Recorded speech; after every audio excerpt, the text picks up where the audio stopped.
Olá, essa é a aula sobre o processo de formação de palavras.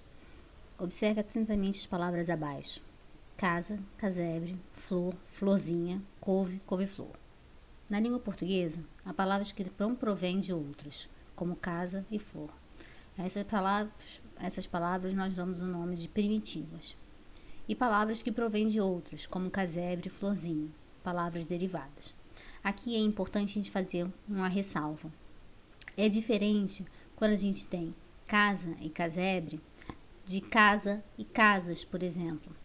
Quando a gente flexiona casa para casas, é a mesma palavra se alterando em número. Flor para flores é a mesma palavra se alterando em número. Se eu tivesse uma palavra como menino para menina, é uma palavra se alterando em gênero. Então, é a mesma palavra. Nesse caso de uma palavra derivada, é uma nova palavra surgindo. É o caso de casebre e de florzinha, que são palavras derivadas. Além do mais, há palavras que apresentam um único radical, como couve, que a gente chama de palavras simples, e outras que apresentam mais um radical, como couve-flor, que a gente chama de palavras compostas. Aí vocês vão me dizer, mas couve não é uma palavra sim primitiva também? Sim. O que a gente tem é uma dicotomia.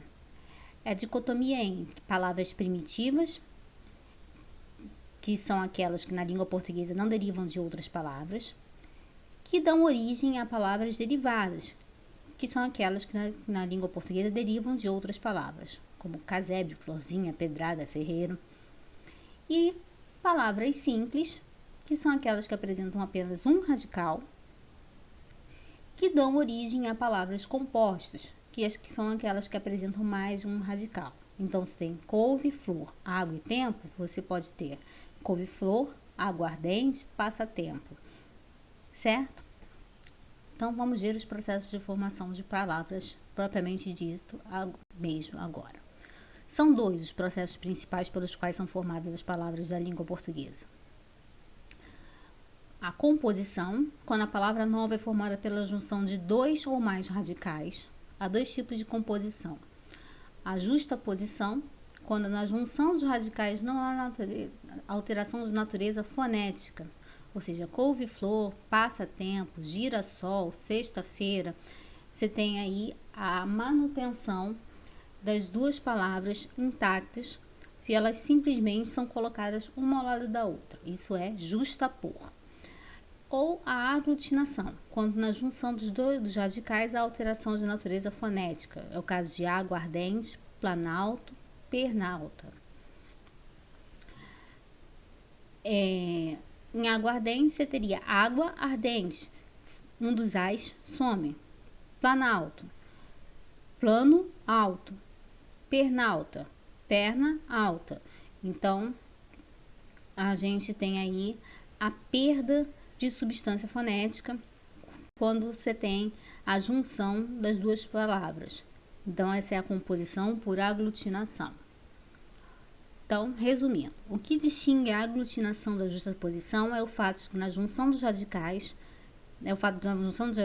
ter ou não havido alteração fonética. Por isso, em girassol ocorreu justaposição, já que do ponto de vista sonoro, os radicais não sofrem alteração. A gente sabe que se a gente colocar um S só, gira para sol, a gente vai ter aí um caso de girasol, né? Porque o S entre duas vogais tem som de Z. Aí a gente, só por uma questão de adequação da fala na escrita, a gente colocou girassol, dois S's, tá certo? Aí vocês não precisam se confundir, achar que é um novo processo em que, além de justapor, você insere alguma coisa a mais. Não, é uma adequação da fala na escrita. Bom, o outro processo principal pelo qual passam as palavras da língua portuguesa é a derivação. A derivação ocorre quando a palavra nova for obtida pelo acréscimo de afixos ao radical. A derivação pode ser prefixal, prefixo, mais palavra primitiva, in, que é negação. Feliz, que é a palavra primitiva, faz infeliz. Palavra também negativa, indica algo negativo. Com a palavra primitiva leal, desleal. Derivação sufixal. E antes da derivação sufixal, é importante a gente entender que na derivação prefixal é sempre uma questão semântica, de mudança de significado da palavra primitiva. Na derivação sufixal, você pode ter tanto do acréscimo do sufixo para a mudança de significado da palavra primitiva, quanto simplesmente para uma mudança de classe gramatical. É o que acontece infelizmente. Você tem a palavra primitiva feliz, que é um adjetivo, e você coloca o sufixo mente para formar um advérbio felizmente. Agora, já é o mesmo caso que acontece em lealdade.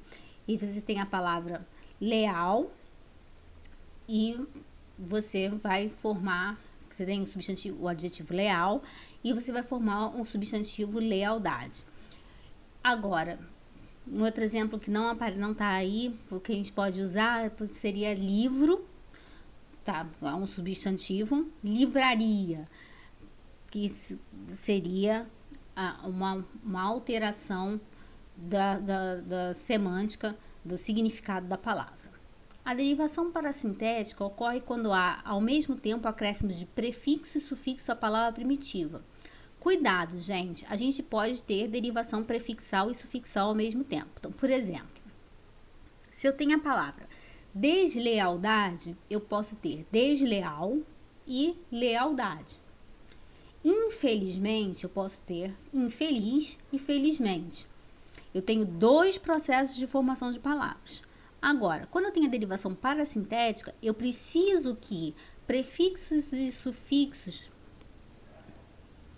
sufixo entrem ao mesmo tempo ao lado da palavra primitiva. É o caso de surdo para ensurdecer, tarde para entardecer, certo? Aí como é que qual é o teste que eu faço? Eu não tenho só em surdo, nem só surdecer. Não tenho só em tarde, nem só tardecer. Então, cuidado, não confundam derivação parasintética com derivação prefixal e sufixal. Não confundam, em outras palavras, quando você tem 2 processos de formação de palavras ocorrendo para dar a palavra final, com um processo só de formação de palavras, que é a derivação parasintética. Então, fechando. É importante observar o seguinte: só haverá derivação parasintética quando prefixo e sufixo se juntarem ao mesmo tempo à palavra primitiva. Dessa forma, foi os casos que eu já citei, e infelizmente não ocorre derivação parasintética, já que em português as palavras infeliz e felizmente têm vida própria. Nesse caso, dizemos que ocorreu derivação prefixal e sufixal. Já em entardecer, ocorre derivação parasintética, uma vez que não existe em português a palavra entarde, nem a palavra tardecer. Agora nós vamos ver a derivação regressiva. Nesse caso, a palavra nova derivada é obtida pela redução da palavra primitiva. É o que ocorre em comuna, que vem de comunista, e barraco, que vem de barracão. Então, ao invés de eu colocar algo, eu retiro uma parte da palavra e formo a palavra através de derivação regressiva. Os exemplos os regressivos mais comuns são os chamados deverbais. São substantivos derivados de verbo. É o que ocorre em combate, né, que vem do verbo combater.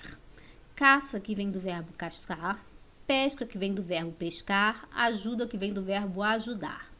Aí vocês vão me perguntar, por que combate é a regressiva de combater e não combater é a sufixal de combate? Porque há uma diferença. A primitiva, quando você tem o combate, para haver o combate, você tem que combater primeiro. Então, em termos de significado, o que vem primeiro, a palavra primitiva, é a ação. O resultado da ação é o substantivo. Então, por isso que você tem aí combate como a palavra regressiva, o derivado. É a mesma coisa caçar. Você só tem a caça se você caçar primeiro. Você só tem a pesca se você pescar primeiro. Você só tem a ajuda se você ajudar primeiro. Então, você tem que observar o que vem antes.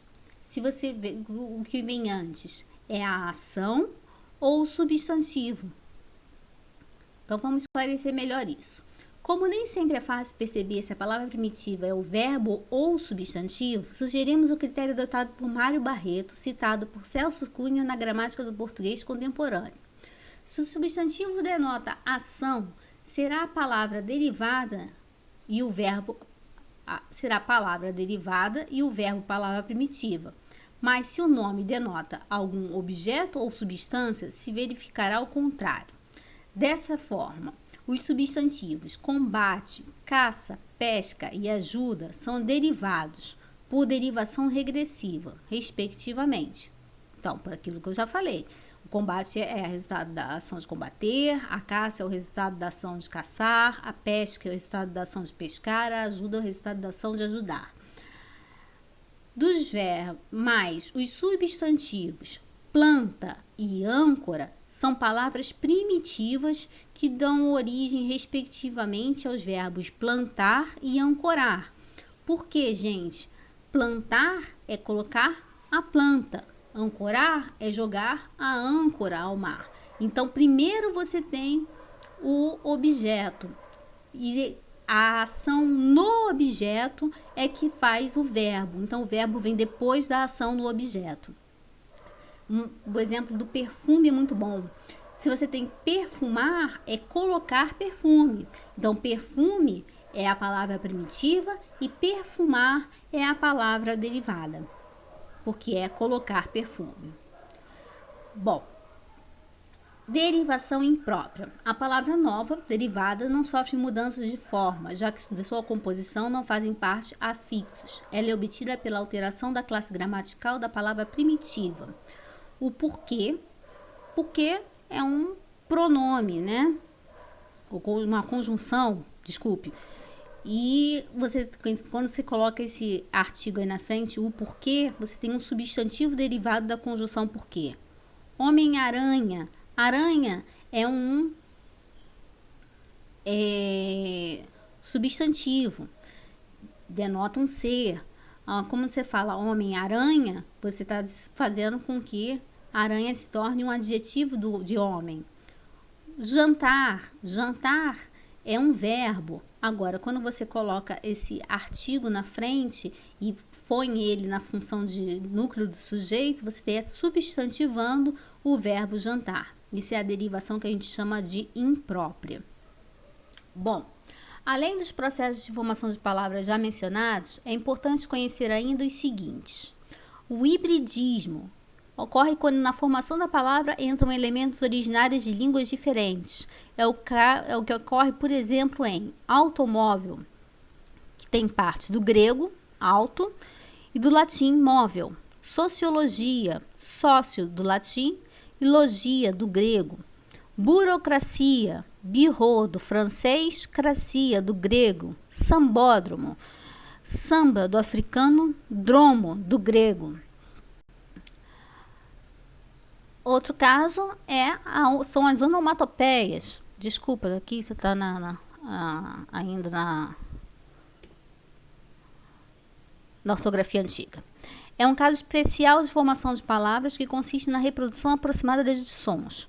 É o caso de fazer, por exemplo, zum zum, ping-pong, tic-tac, miau, uau, uau, e por aí vai. E a abreviação, que é a redução da palavra até o limite em que a compreensão não fique prejudicada. É o caso de metrô, que a gente nem sabe que na verdade é metropolitano. Foto, que vem de fotografia. Pneu, que vem de pneumático. E temos, por outro lado, as siglas, que são abreviações feitas com letras iniciais ou mesmo sílabas iniciais das palavras que as constituem. Podem ser consideradas um tipo especial de abreviação, pois a partir delas se formam outras palavras. Observe os exemplos a seguir. PT, Partido dos Trabalhadores, forma a palavra petista. CLT, Consolidação das Leis de Trabalho, dá origem ao termo seletista. AIDS, do inglês Acquired Immunological Deficiency Syndrome, que significa síndrome da deficiência imunológica adquirida, vem do aidético. Em Portugal se fala SIDA, síndrome da deficiência imunológica adquirida. Desculpe meu inglês, tá, gente? Bom, eu vou dar um exemplo aqui de palavras que são formadas por muitos processos de formação de palavras. De uma palavra que é formada por muitos processos de formação de palavras. Isso aqui caiu numa prova, na época que tinha o vestibular da UFRJ. Era a palavra ex-cineclubista. Na questão da UFRJ, você tinha que explicar essa palavra.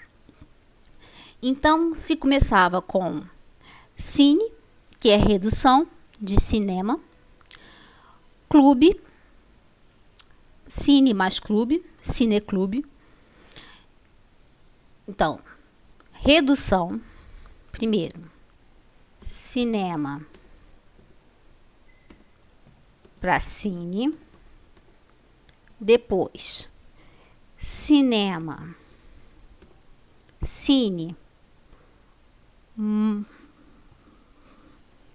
mais clube, depois clube mais ista, desculpa,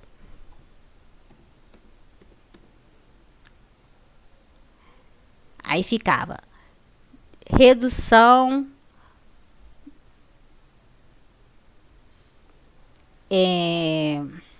composição por justaposição, sufixação e depois ex mais, desculpa,